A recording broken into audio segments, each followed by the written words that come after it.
On va commencer tout de suite avec Claire, du coup que je connais bien parce que je t'ai reçue en interview pour Women in Web 3. Et on avait à demi-mot évoqué un sujet qu'on n'avait pas complètement fini. C'est que donc tu es véritablement pionnière de la blockchain en France, tu es présent dans l'écosystème depuis 2015, donc ça fait un paquet de temps. Tu as eu le temps de voir véritablement la blockchain évoluer. Pourtant, aujourd'hui, la blockchain, elle a peut-être plus grand-chose véritablement à voir avec le premier white paper Bitcoin, c'est-à-dire la genèse de la blockchain et de la philosophie du Web3. On va parler à travers vos 4 profils des différences et des synergies possibles entre le Web2 et le Web3. Est-ce que tu considères qu'aujourd'hui le Web3, avec sa popularisation, tend à converger vers le Web2, avec par exemple des grands géants, Ledger, Binance, qui démarrent dans l'écosystème et qui démarrent plus dans l'écosystème et qui sont des grands géants et qui donc sont centralisés, ou est-ce qu'on garde la philosophie initiale du Web3 telle qu'elle a été conçue au début?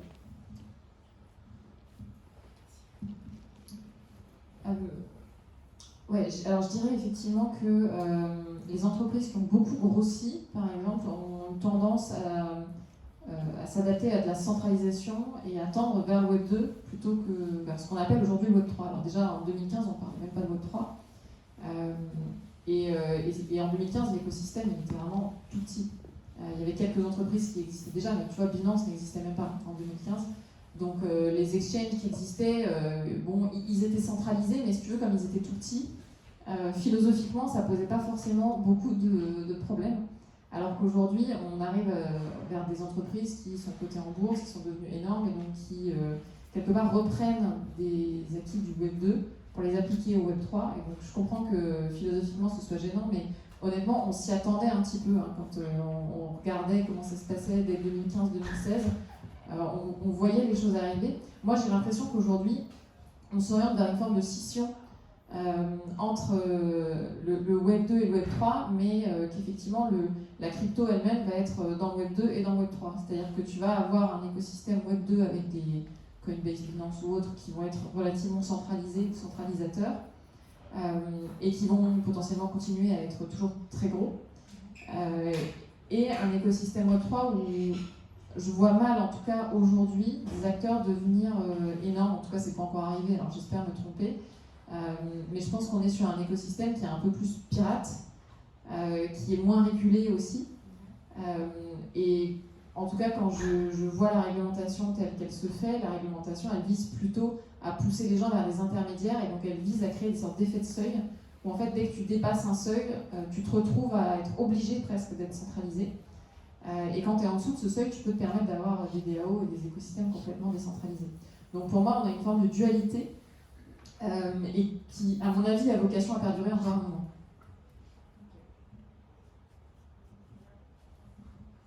Je peux compléter, enfin, je ne sais pas, mais c'est vrai que j'ai un peu cette... moi, je le vois un peu plus sur le côté des protocoles quand je pense aux grands acteurs qui sont en train d'émerger. Et c'est vrai que de toute façon, on est obligé d'avoir un certain compromis au bout d'un moment sur la scalabilité. Et donc forcément, on fait des compromis sur la centralisation. Donc on a toujours un compromis sur le trilemme de la blockchain.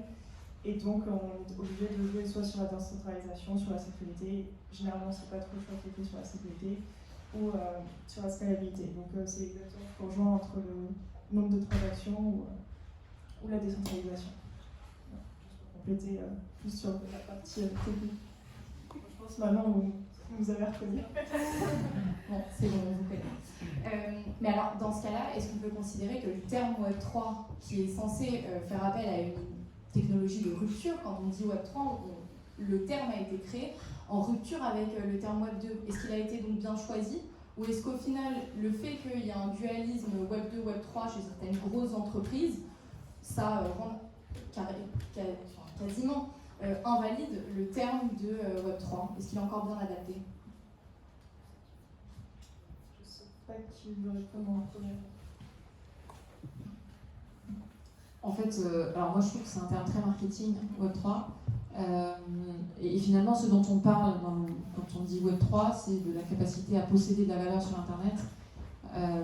Donc c'est quelque chose d'assez technique, mais en fait, ça revient à parler crypto. Donc on parle de Web3 au lieu de parler de crypto, mais si on veut parler de la philosophie de décentralisation, on pourrait aussi tout simplement parler du Web 1, parce que le Web 1, c'était avoir un serveur SMTP chez soi, c'était être complètement décentralisé.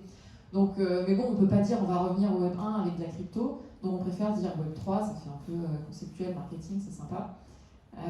Donc je ne sais pas si le terme a été bien choisi, il permet de vendre, il permet aussi, je pense à pas mal de personnes de saisir l'ampleur du changement que les cryptos apportent et de dire finalement c'est pas juste acheter du bitcoin et puis gagner de l'argent, c'est beaucoup plus que ça.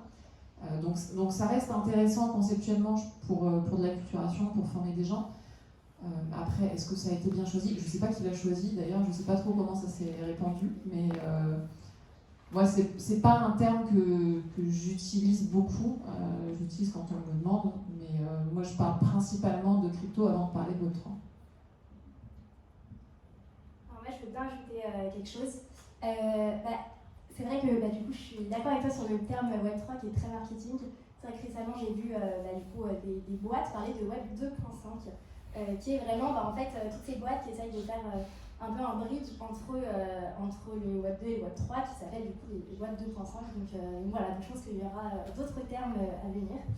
C'est vrai que pour moi, le Web 3, c'est pas révolutionnaire comme tel, mais c'est surtout en fait une technologie qui pallie en fait les problèmes que le Web 2 a amené. Donc le Web 2 avec tous les GAFAM a amené énormément de problèmes de confiance notamment, donc c'est pas, voilà, de confiance dans les données, de confiance vraiment de confiance de manière générale en fait par cet acteur qui sont aujourd'hui les GAFAM. Donc je pense que le Web 3 surtout pallie les problèmes que le Web 2 ont amenés, mais n'est pas une technologie révolutionnaire en soi.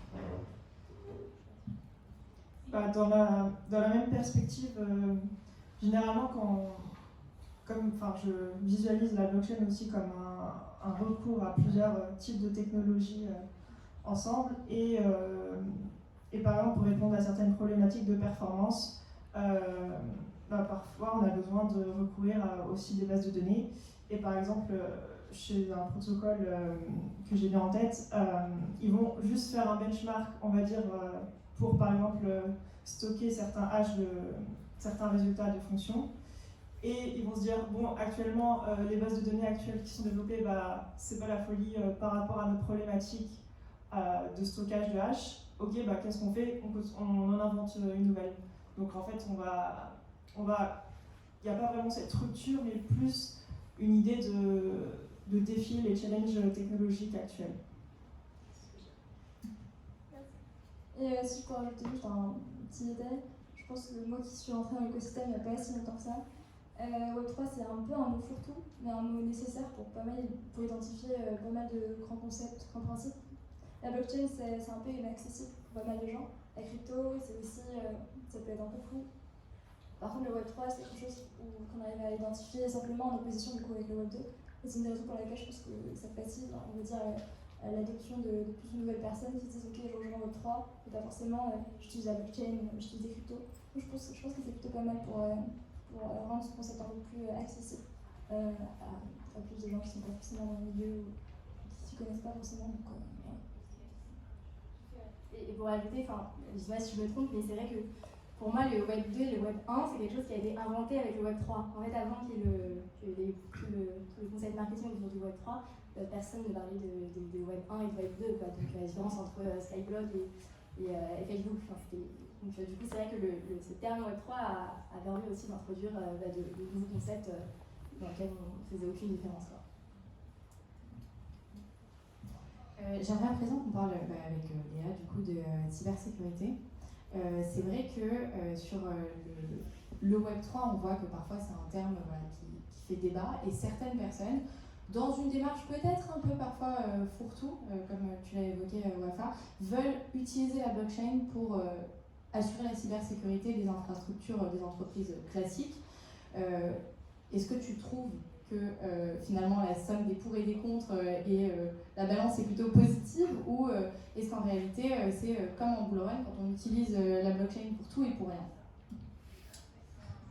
Je vais rester un peu sur une position que je viens d'évoquer. Je dirais que déjà sécuriser son système Web2 et son interface, c'est déjà pas mal pour beaucoup de systèmes. Actuellement, je vois pas, je vois des évolutions, enfin je vois par exemple sur la cryptographie des évolutions techniques, je vois qu'on progresse dedans et je me dis ça peut servir à tout l'écosystème technique, pas forcément que celui de la blockchain. Maintenant, actuellement, je dirais que si déjà on protège bien son système Web 2, c'est déjà une grande étape. Bien sûr, je ne parle pas de la partie smart contract qu'il faut faire auditer. Ou d'autres. Mais je dirais que, en fait, si on applique déjà les concepts de sécurité, on va dire de développement classique, on reste dans cette philosophie de protection de la sécurité. Il n'y a pas vraiment, je dirais, de différence entre ce qu'on peut appeler le Web 2 ou le Web 3. Est-ce que tu peux rebondir Par rapport à la sécurité, je pense que l'année dernière, avec le gros boom des NFT, le marché n'était pas assez mature pour accueillir autant de nouveaux entrants et aussi sensible, on va dire, aux problématiques du Web3, de la blockchain actuelle et des cryptos, qui est que voilà, on a la responsabilité dans les mains. Chaque utilisateur a la responsabilité du coup de ses propres fonds, de ses propres assets dans ses mains. Et la problématique du coup, c'est qu'avec tous ces nouveaux entrants, moi je parle plus du point de vue du coup consommateur et client, on va dire, mais du coup, vu qu'il n'y avait pas non plus beaucoup d'éducation, ils ne s'en rendaient pas compte, c'est un boom, voilà, il y a pas mal de FOMO, il y a énormément de problématiques qui ont fait que l'année dernière, du coup, le nombre de scams, le nombre de hacks, il a augmenté. Il y a plein de raisons, comme il y en a dans le 2. Voilà, il y a plein de gens qui tombent dans des phishing par mail, etc. Mais aujourd'hui, dans le 3, du coup, ça a des conséquences quand même, pas forcément plus graves, mais quand même plutôt importantes et directes. Donc c'est pour ça que voilà, ça passe par l'éducation. Et ça va prendre du temps. Et ça prend du temps d'éduquer des gens et faire en sorte qu'ils se rendent compte qu'ils ont ce besoin. Et ça passe aussi par les créateurs de projets Web3 en se disant ok, aujourd'hui le milieu il n'est peut-être pas assez mature, mais par contre on se rend compte que pas mal de problématiques viennent de l'expérience utilisateur, viennent de la manière dont on présente l'information. Et je pense que si tous les builders travaillent dessus, comme Fake Nature, mais comme plein de projets aujourd'hui le font, et voilà, on a le temps de pouvoir le faire et le faire bien pour pouvoir on va dire, produire des outils qui soient utilisables et moins dangereux aussi pour les futurs nouveaux entrants avec l'arrivée d'Instagram, d'NFT et tout. Je pense que ça va beaucoup aider et limiter aussi la casse parce qu'aujourd'hui c'est quand même des conséquences dramatiques pour pas mal de gens. Donc, je veux bien du coup que tu nous expliques comment Lecture sécurise contre les scams.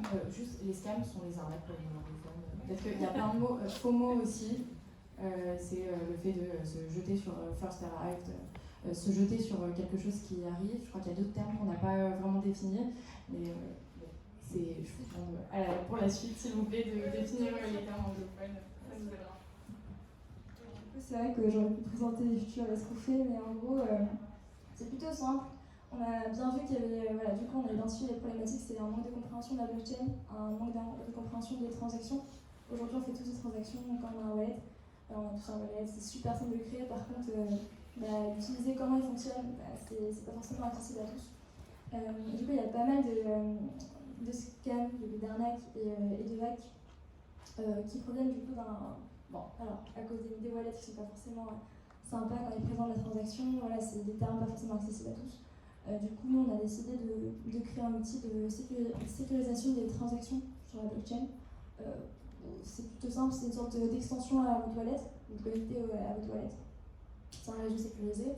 Et on vient vous présenter, on vient analyser les transactions. Si on sent qu'il y a un risque sur la transaction, que ce soit un risque parce que la transaction est frauduleuse, ou peut-être que vous allez envoyer des OTH ou un NFT à un wallet qui est blacklisté, à ce moment-là, on vous met une alerte. Et selon 3 niveaux de sécurité, on vous met une alerte et on vous prévient, attention, l'action que tu es sur le point de faire, c'est une action dangereuse. Potentiellement, prends le temps de relire. On travaille d'une manière accessible à tous. On ne va pas dire, c'est approuvé for all, c'est des fonctions, des noms de fonctions, on va pas mettre des noms de fonctions. On va vraiment essayer de traduire pour faire en sorte que ce soit accessible. Et c'est à travers cette compréhension du coup qu'on limite le risque. Et voilà, donc on peut un peu nous considérer comme un vecteur en gros une seconde chance sur la blockchain qui aujourd'hui n'en a pas forcément. Donc voilà. Et juste si je peux rebondir, c'est vrai que la cybersécurité dans le monde web 2 ou en fait même dans le monde de la vraie vie, je sais pas si ça vous est déjà arrivé, mais moi parfois je fais des achats et ma banque me bloque mon compte. Et après je les appelle et je leur dis mais je m'en vais, j'ai juste réservé quelque chose sur Airbnb, ils me disent ah mais oui mais Airbnb c'est parfois utilisé par les hackers, etc. Mais du coup je me fais très très souvent, la banque en fait prend les devants pour moi sur la cybersécurité. La majorité du temps elle se trompe et mon compte est juste bloqué et c'est juste des galères administratives. Et c'est vrai que dans le Web3 justement, en fait on n'a pas du coup cette banque qui nous bloque notre compte. On n'a pas non plus, si on tombe dans une arnaque, la dernière fois ma grand-mère a répondu à un mail, bref, après elle m'a appelé, elle me dit mais je comprends pas, on m'avait dit que... je sais même plus ce qu'on lui avait dit, mais bref. Et du coup j'ai dû aller chez elle, appeler sa banque, etc. Et puis on lui a juste refusé cette transaction. Et c'est vrai qu'en fait dans le Web3, on est les seuls responsables. Donc ni la banque ne fera, ni nos toilettes ne fera cette prévention pour nous de ne pas aller sur certains sites. Et puis si on tombe dans un scam, on a beau rentrer en contact avec Coinbase, Binance, MetaMask ou quoi, jamais ils nous répondront. Donc voilà, on est aussi beaucoup plus responsabilisés du coup dans Web3 que dans le monde normal en fait. On vient de se placer du coup dans une perspective utilisateur avec Nefture, avec ce dont vous venez de parler, mais il y a une autre perspective, c'est quand on est entrepreneur dans la blockchain. Souvent, on fait appel à des smart contracts. Il y a des problèmes du coup, qui peuvent survenir en termes de cybersécurité sur ces smart contracts. Le souci étant qu'aujourd'hui, contredisez-moi si mes chiffres sont faux, un audit de smart contract, c'est plus de 50 000, entre 50 et 70 000 euros. Comment est-ce qu'aujourd'hui, on peut finalement construire sur la blockchain tout en sachant que la cybersécurité, ou en tout cas un bon audit de smart contract, c'est l'acabit seulement des projets les plus riches ou ceux qui ont les fonds qui ont le plus de fonds dès le départ dans leur projet. Du coup, il y a deux perspectives. Je suppose qu'il y a celle de Léa et celle de Claire, mais il peut y en avoir plus, donc je vous tends le micro. Moi, j'allais répondre. Parce qu'il n'y a pas forcément de solution actuelle, c'est ça le problème. J'allais dire récupérer les devs avant qu'ils aillent dans les entreprises d'audit, mais c'est pas forcément...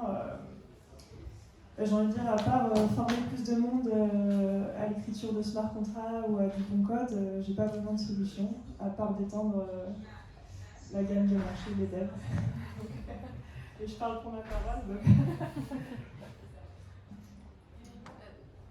Alors, je ne suis pas ingénieure, donc là aussi il faut me contredire si je me trompe, mais je pense que la standardisation qui s'accroît au niveau des smart contracts va permettre aussi de petit à petit de pouvoir déployer plus facilement des smart contracts sans forcément passer par des audits très complexes et donc de réduire aussi les frais d'audit. C'est-à-dire que si tu as un smart contract standard, que tu utilises des librairies qui sont connues, probablement que l'audit va être plus simple, plus court, qu'il y aura moins de choses à vérifier, donc ça sera moins coûteux. Tu vois, moi je me souviens en 2015-16, il n'y avait pas du tout les standards ERC, il n'y avait pas standard ERC20, donc effectivement dès que tu faisais un smart contract, il y avait un gros risque parce que tu bidouillais le truc toi-même. Aujourd'hui c'est quand même beaucoup moins le cas, tu vois, tu veux créer un NFT, tu as quand même beaucoup moins de risques qu'avant.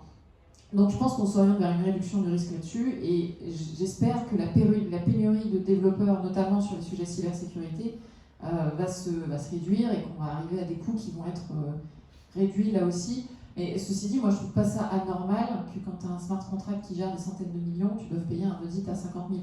Il y a peut-être là aussi un système à trouver pour faire en sorte qu'il y ait des coûts qui soient limités pour des projets naissants et que tu puisses, en tant que projet aussi, te payer des audits de plus en plus chers au fur et à mesure que ton projet évolue.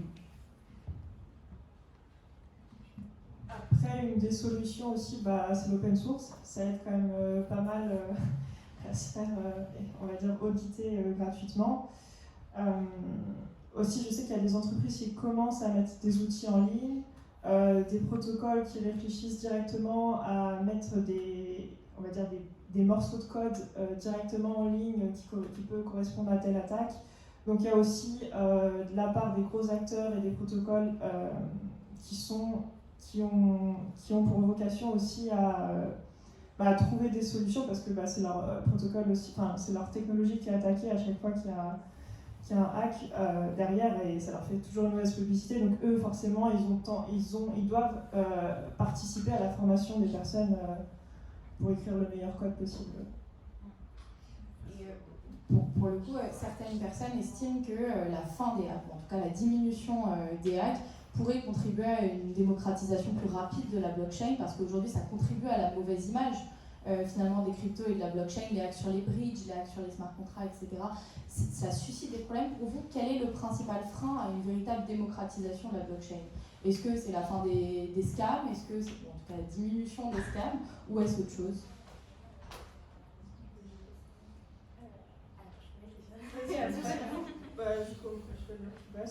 Comme on vient de l'évoquer, je dirais l'éducation. Nous, la plus grosse problématique qu'on a eue côté utilisateur, on va dire B2C, sur certains projets, c'était l'utilisation de ses propres clés, qu'on a dû prendre en main nous-mêmes parce qu'il n'y avait pas assez d'adoption par les utilisateurs. Et sinon, l'entreprise, c'est de la sensibilisation, de l'éducation à ces nouveaux domaines. Moi, en vrai, je penserais juste à ce que mes amis me disent, quand je leur dis que je fais de la blockchain. Ils me disent tout ça, mais ne m'en parle pas, je comprends rien. Et à chaque fois, je dis, mais en vrai, c'est pas si compliqué. Ils me disent, non, mais c'est parce que tu as fait une grande école que je comprends, mais en vrai, nous, on comprend rien. Et pourtant, c'est des gens aussi. Tout le monde est très intelligent, donc c'est vrai que pour moi, il y a un peu cette idée de il faut être très intelligent pour comprendre la blockchain. Et je pense que c'est une des fausses idées qui ralentit du coup la démocratisation. Moi, comme tu l'as dit Léa, je pense qu'une des choses importantes pour les consommateurs, on va dire les futurs utilisateurs de la blockchain, c'est l'éducation. Aussi le fait que les gens qui produisent des outils, qui développent des solutions pour ces utilisateurs qui soient plus conscients, on va dire, qui rendent ces outils plus accessibles à tous. Pour les leaders de projets, aussi être sensibilisés aux risques qu'ils encourent, parce qu'il y a beaucoup de nous, on a quand même une activité d'agence, on continue à développer des smart contrats, à faire des audits pour certains clients, et quand on leur parle de sécurité, quand on leur parle de est-ce que vous voulez qu'on sécurise un peu plus vos projets, votre Discord, il y a toujours ce petit problème pour eux. Ils ont du mal à payer pour un risque futur qui n'est pas arrivé, même si ce risque potentiellement il peut leur faire perdre énormément d'argent. Et donc c'est ce concept qui est un peu particulier. Pour nous c'est évident, je pense, pour eux un peu moins, vu qu'il y a toujours la chance que ça n'arrive pas. Et cette chance que ça n'arrive pas, totalement.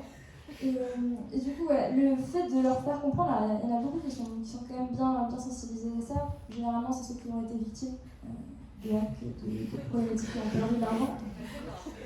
Et du coup, ils viennent nous voir et ils nous disent le plus important pour moi, c'est la sécurité. On paye les audits, on paye tout ça, il n'y a aucun souci. Il y en a d'autres, il faut les convaincre. Nous, on leur dit nous, on développe le smart contrat, donc il n'y a aucun souci. Par contre, nous, on vous conseille fortement de les faire auditer, parce que on a beau faire tous les tests unitaires pour le smart contract, au final, l'erreur est humaine, il y a toujours un risque, il y a toujours potentiellement des choses qu'on ne voit pas forcément. Et c'est pour ça que c'est ultra important de faire auditer ces smart contracts, et malheureusement, c'est pas forcément dans les. Il faut réussir à les convaincre que c'est nécessaire. J'espère que ça arrivera, je pense que ça arrivera. Bon, comme d'habitude, je pense que c'est comme le médecin, ça arrivera après quand on est malade et qu'on dit ok, c'est important de prendre les médicaments, c'est important d'aller voir le médecin, et après on oublie ça rapidement. Alors c'est marrant, moi je suis d'accord avec ce que vous avez dit, mais pour moi c'est pas du tout les principaux freins en fait aujourd'hui. Moi ça fait 7 ans que je fais de la culturation partout, dans les entreprises, dans le milieu politique, auprès de ma famille, auprès de tout le monde, et en fait la culturation, l'éducation, ça suffit pas vraiment. Et moi, ce que je remarque, c'est qu'il y a, je suis désolée pour tous ceux qui font des outils super, mais il y a vraiment un énorme sujet d'expérience utilisateur aujourd'hui. parce que la vérité, c'est que même quand on est acculturé, enfin, moi je m'estime être quand même bien acculturé, et franchement, je trouve ça pas aussi bien fait que les outils Web 2. Et je trouve ça toujours plus compliqué d'aller utiliser mon Ledger, mon MetaMask, que mon appli bancaire, alors que franchement, mon appli bancaire n'est pas non plus incroyable. Donc il y a un vrai sujet d'expérience utilisateur qui doit être beaucoup travaillé, parce que voilà, moi j'ai offert des ledgers à chacun de mes parents. Je peux vous dire que je suis restée avec eux 1h30, quoi. C'est la vérité, alors qu'on pourrait se dire c'est pas non plus super compliqué, voilà, la phrase de 24 mots ça fait ça, je leur avais expliqué, ils ont compris, mais même avec l'explication, même avec la compréhension, c'est pas simple. Donc il y a ce sujet du UX, de User Experience qui est là, et après il y a un deuxième frein, mais plutôt côté entreprise, entrepreneuriat, qui pour moi est beaucoup plus politique, je dirais, parce qu'on touche quand même, alors peut-être moins avec les NFT ou avec certains types d'actifs, mais on touche quand même beaucoup à la monnaie, dès qu'on creuse le sujet, et il y a beaucoup d'États aujourd'hui qui n'ont pas spécialement envie de favoriser ces outils-là, donc avec une réglementation qui peut être contraignante, hostile, ou alors avec des messages politiques qui sont négatifs. Je me souviens il y a quelques années d'une vidéo d'une dame qui travaillait à la Banque de France qui disait « n'y touchez pas ». Et donc il y a une forme de message de la part des autorités publiques qui est négatif et qui n'encourage pas du tout le commun des mortels à aller s'intéresser à ces outils-là.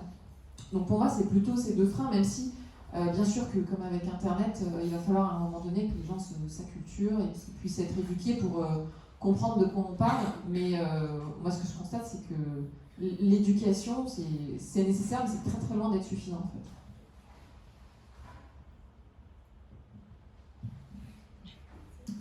Et justement, pour réagir, beaucoup de personnes estiment que la blockchain fonctionnera vraiment quand on la verra plus du tout. J'aimerais bien que vous soyez, que vous répondiez à cette affirmation. Est-ce que demain, quand la blockchain ne se verra plus, ce sera vraiment une technologie qui sera démocratisée au plus grand nombre? En tout cas, actuellement, dans toutes les applications que j'ai développées avec, on fait en sorte de limiter, on va dire, l'expérience d'interaction avec la blockchain. C'est comme si la transaction devait se faire avec Stripe. On limite au maximum s'il n'y a pas de gestion de clé. Enfin, ça dépend de ce que jusqu'où le client souhaite aller. Si c'est une application à but d'un consommateur ou entre entreprises. Et on va dire qu'on cache déjà énormément la blockchain. Forcément, il y a des temps d'attente qui sont plus longs. C'est la seule problématique, en tout cas, la première problématique qu'on avait sur la partie UX/UI. Mais à chaque fois, je me suis jamais dit on va tout exposer. Ça va être je vais renvoyer mon ISIN et mais je vais envoyer mes données, le résultat de ma transaction. Mais non, on s'est jamais dit ça, on s'est toujours dit ça doit être comme une transaction classique. Et on l'a bien vu quand on a essayé d'insérer la gestion des clés par l'utilisateur, ça a été une catastrophe par rapport à un projet artistique. Donc je dirais, de mes différentes expériences, parce que j'ai pas non plus une expérience de 20 ans, je dirais montrer le moins de choses possible, mais c'est un peu dommage. Alors moi, mon avis, c'est que oui et non, ça dépend du domaine. Alors pour l'instant, je bosse en DeFi, donc c'est sûr que quand on fait de la DeFi, quand on investit ces cryptos, on a envie de savoir par où ça passe, on a envie d'être... ça nous donne vraiment envie de se renseigner, d'aller au bout, de voir, d'interagir avec la blockchain. Mais c'est vrai que quand on pense à des domaines comme les domaines de la santé, comme les domaines de la supply chain, de la logistique, oui, aujourd'hui, ça serait beaucoup mieux si même le mot blockchain n'était pas évoqué. La blockchain, si on veut voir ça très simplement, c'est une base de données où tout le monde peut avoir accès. Donc c'est comme si vous aviez très très simplement, c'est comme si vous aviez un Google Sheet où tout le monde pouvait voir ce qui se passe. Donc aujourd'hui, en supply chain, en logistique, si on achète du saumon fumé, on aimerait bien. Et si on pouvait avoir accès en fait à toute la chaîne logistique derrière, ça serait révolutionnaire. Je pense que tout le monde utiliserait cette application ou whatever sans même qu'on utilise le mot blockchain derrière. Donc tout ce qui est logistique, santé aussi avec avec les données des patients, etc. C'est vrai que tous ces domaines, on n'a pas besoin de blockchain, mais sur tout ce qui est DeFi, bien sûr qu'on a besoin d'interagir avec la blockchain. Donc pour moi, la réponse c'est oui, la blockchain devrait disparaître, mais pas de tous les domaines. Moi, de mon avis, il rejoint le tien. Après, c'est vrai que peut-être changer demain, mais aujourd'hui, j'avais lu un document de blockchain.com, d'ailleurs Céline, merci de m'avoir envoyé, qui parlait du protocole derrière les emails. Je ne sais pas si vous connaissez le protocole derrière les emails, le nom. Ouais, voilà. Toi tu connais, moi je me rappelle même pas, peut-être j'allais dire ouais, allez chercher. Mais du coup, ce protocole, SMTP, merci beaucoup, tu le sais. Et du coup, le protocole derrière les emails, on ne connaît pas, on n'a pas besoin de savoir comment il fonctionne, comment ça marche, on n'a pas besoin de comprendre. Par contre, on peut envoyer des emails. Et ce qui permet ça, du coup, c'est, comme tu l'as dit tout à l'heure, c'est l'expérience utilisateur, le fait d'avoir créé une expérience utilisateur qui fasse que du coup, tu n'as même pas besoin de comprendre comment ça fonctionne pour l'utiliser. Donc je pense que ça rejoint un peu la blockchain, dans le sens où pour qu'il y ait le maximum de personnes qui utilisent la blockchain, c'est bien que ce soit indolent aussi pour eux. Il n'y a pas besoin de comprendre forcément comment ça fonctionne et dans les détails. Aujourd'hui, on a besoin de comprendre une transaction, qu'est-ce qu'on fait avec cette transaction. Déjà, on perd la moitié des gens. Quoi. Et du coup, en termes d'accessibilité, ça l'est pas. Je pense que demain, ça le sera. Du coup, avec les gens qui travaillent sur l'expérience utilisateur, tous les outils, tout ce qui est en train d'être développé aujourd'hui. Par contre, c'est vrai que c'est pas forcément le plus adapté pour tous les domaines. Il y a sûrement des domaines dans lesquels c'est important de voir potentiellement que ce soit apparent que la blockchain, ce soit surtout les DeFi, je pense. Ça reste visible. Donc voilà. Oui, pour moi, c'est assez évident qu'effectivement, les particuliers n'ont pas vocation à savoir ce que c'est que la blockchain ou à la comprendre pour l'utiliser. C'est sûr que si on attend qu'ils comprennent pour qu'ils l'utilisent, on ne va jamais y arriver. Donc, évidemment que l'adoption des blockchains, de la blockchain, passera par une forme d'invisibilisation de la techno. Après, toute la question qui se pose, on en a déjà parlé un peu au début, c'est par quoi passe cette invisibilisation ? Est-ce que ça passe par du Web3 avec une expérience utilisateur sympa, facile, où effectivement on a tous un wallet, on est tous responsables de notre argent, mais c'est tellement facile que finalement c'est facile d'être responsable. Ou alors est-ce que ça passera par une recentralisation ? Ce qui peut arriver aussi, on peut avoir une adoption des blockchains qui passe par des grands exchanges et finalement on ne change pas nos habitudes parce qu'on a des sortes de banques 3.0. Et là il y a presque une question philosophique et de ce qu'on souhaite.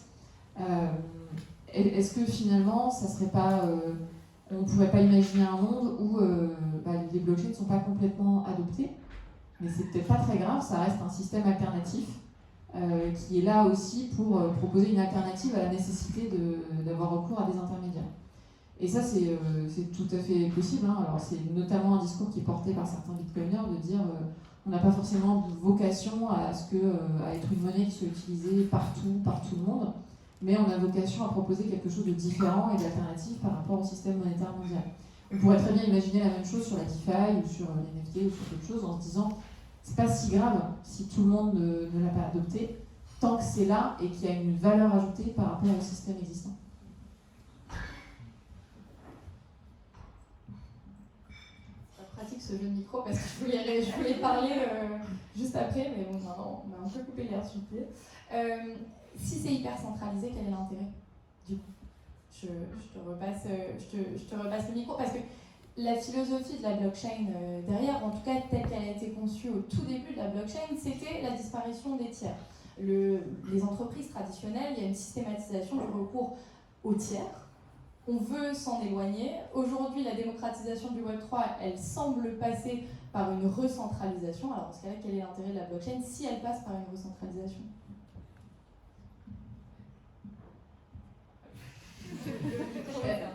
Pour moi, déjà, tu as quand même un certain nombre d'améliorations techniques qui font que, même si c'est centralisé, il y a des choses que les intermédiaires pourront faire qui n'étaient pas possibles avant. Tu as une notion d'automatisation et de rapidité qui n'était pas tout à fait la même que dans les systèmes d'information traditionnels. Mais effectivement, je suis d'accord, si c'est centralisé, en fait, on va juste assister à un changement des systèmes d'information, avec des systèmes informatiques qui iront un peu plus vite, et ça sera joli, mais voilà. Après, tu peux quand même avoir, pour moi, ça changera beaucoup de choses quand même au niveau macroéconomique, hein, parce que si c'est très centralisé, mais que c'est largement adopté, ça veut quand même dire qu'il y a beaucoup de monnaie ailleurs que dans les banques centrales, ailleurs que chez les États, donc ça a quand même des conséquences monétaires et économiques qui sont très fortes. Imagine un scénario type hyper-bitcoinisation, où Bitcoin c'est le nouveau standard monétaire mondial, ça change quand même pas mal de choses, même si c'est hyper centralisé. Mais effectivement, je suis d'accord, voilà, on perdrait toute la philosophie qu'il y a derrière et on aurait une forme de nouvelle surveillance qui serait peut-être d'ailleurs accrue par rapport au monde d'aujourd'hui, ce qui ne serait pas très positif.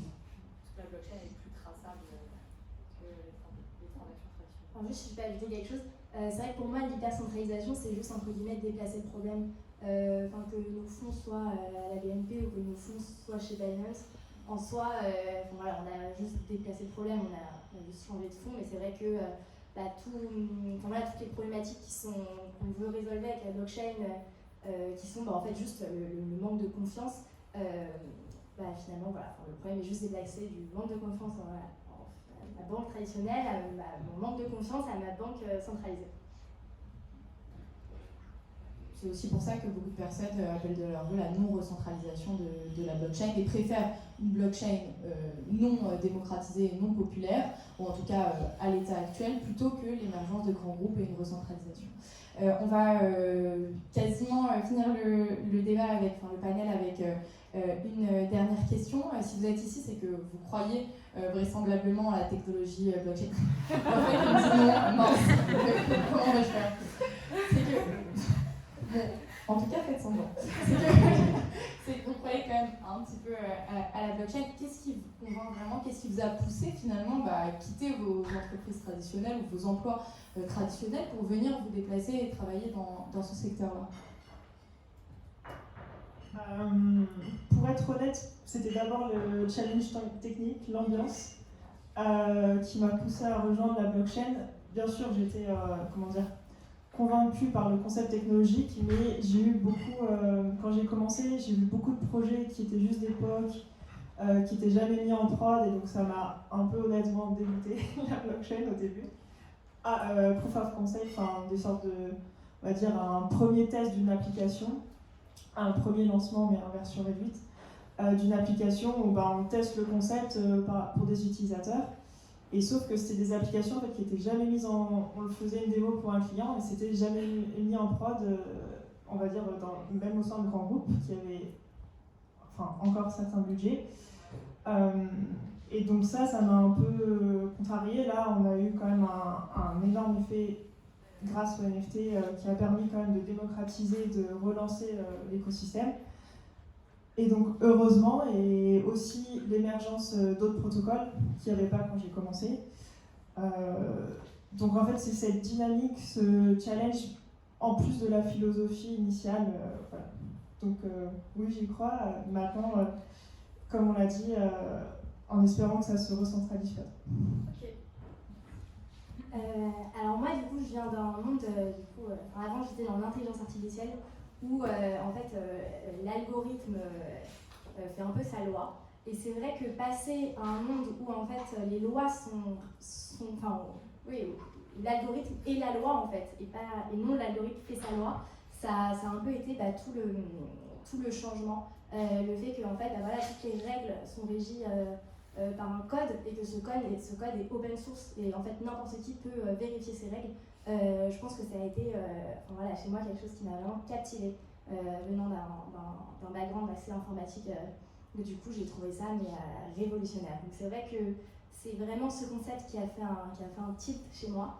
Et puis ce qui m'a fait rester, c'est quand même la communauté. C'est vrai que quand j'ai commencé à m'intéresser, je me suis rapprochée du coup de copains d'école qui avaient eux-mêmes des projets. J'ai commencé un peu à aller à des events, etc.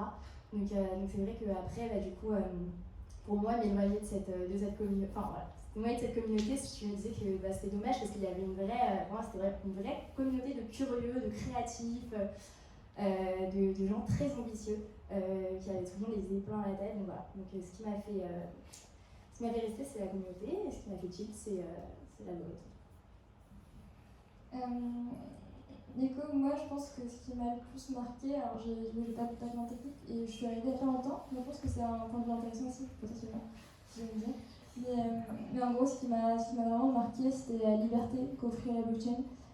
C'est que moi je développe pas de smart contract, par contre on a une équipe qui le font et en fait ils arrivent à aller tellement loin, du coup ils arrivent à développer des choses tellement incroyables qui ont un effet direct. C'est-à-dire que quand tu développes un smart contract un peu complexe, genre de staking, donc en gros le staking c'est...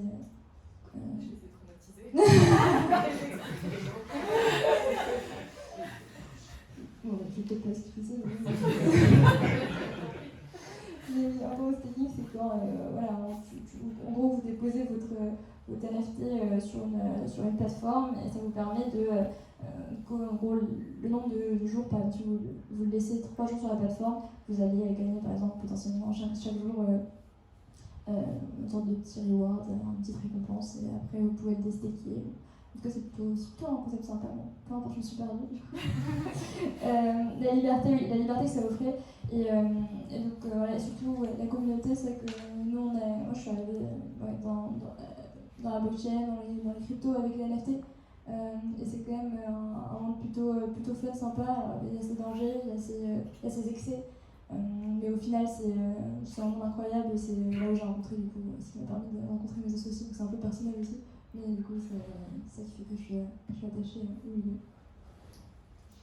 Alors, moi, je me suis lancée au tout début plus par volonté entrepreneuriale que par amour du sujet, que je connaissais pas, voire je dirais peu, mais en tout cas, au tout début, quand on a décidé de créer un événement, de se lancer, d'écrire des articles, je connaissais pas le sujet du tout. Mais j'y suis allée parce que j'avais envie de monter ma boîte, donc j'aurais pu le faire sur n'importe quel autre sujet numérique ou technique intéressant. Mais après, je peux dire ce qui m'a fait rester, pour le coup. Et moi, ce qui m'a fait rester, c'est que j'ai appris tous les jours quelque chose. Et que tous les jours, il s'est passé des choses. Alors, j'ai appris soit sur le fond du sujet, parce que en fait, c'est un univers infini. Quand on parle du rabbit hole, donc le trou du lapin dans Alice au pays des merveilles, effectivement, en 7 ans, je me suis jamais ennuyée. J'ai toujours réussi à creuser plus loin et à apprendre des nouvelles choses. Donc, tant sur le fond du sujet, d'ailleurs aussi que professionnellement parlant, parce que ça m'a donné des opportunités que je n'aurais pas forcément eues dans d'autres secteurs. Et donc, typiquement, ça me donne l'opportunité d'être là aujourd'hui. Et ça m'a permis d'apprendre beaucoup en tant que chef d'entreprise, en tant que manager, etc. Et après, l'autre truc qui m'a intéressée et qui m'a fait rester, c'est tous les enjeux politiques qui tournent autour de ça et que moi j'ai trouvé passionnant. Parce que c'est pas. En fait, tout le monde arrive un peu avec son sujet à lui dans les cryptos. C'est-à-dire qu'on peut arriver par la technique, on peut arriver par des convictions économiques, on peut arriver parce qu'on est un peu anarchiste ou autre. Et moi, ce que j'ai beaucoup aimé, c'est la dimension politique du sujet, qui fait que déjà, on peut être amené à rencontrer des personnalités politiques, ce qui est intéressant. Et puis, on a l'impression de participer à un mouvement de fond et à pousser pour une forme de changement au sens politique du terme. Et moi, j'ai trouvé ça passionnant, parce que ça m'a permis aussi de me sentir impliquée au niveau politique dans mon pays. Je peux juste ajouter quelque chose pour rebondir je me souviens que le premier site sur lequel j'ai appris la blockchain, c'était Blockchain France. Donc un des premiers sites avant Blockchain Partner, je crois. Donc pour dire déjà merci, parce que ça m'a bien aidé, comme quoi. Et aussi pour rebondir, c'est un peu la même chose, je suis passée par la data science en département et j'ai exactement le même ressenti de pouvoir, on va dire, être impliquée sur ce qui va faire les règles en fait. Et ouais, j'ai vraiment ce même ressenti de pouvoir grimper plus, apprendre plus. Il y a toute cette énorme énergie dynamique dans la blockchain, je pense qu'on retrouve peut-être pas ailleurs, mais c'est quand même un domaine passionnant. Écoutez, merci beaucoup. C'était la fin de ce panel. Je pense qu'on peut applaudir les intervenants.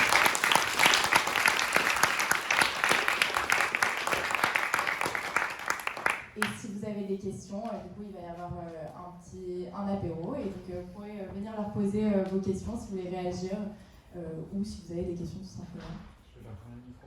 Oui. Ah, des questions.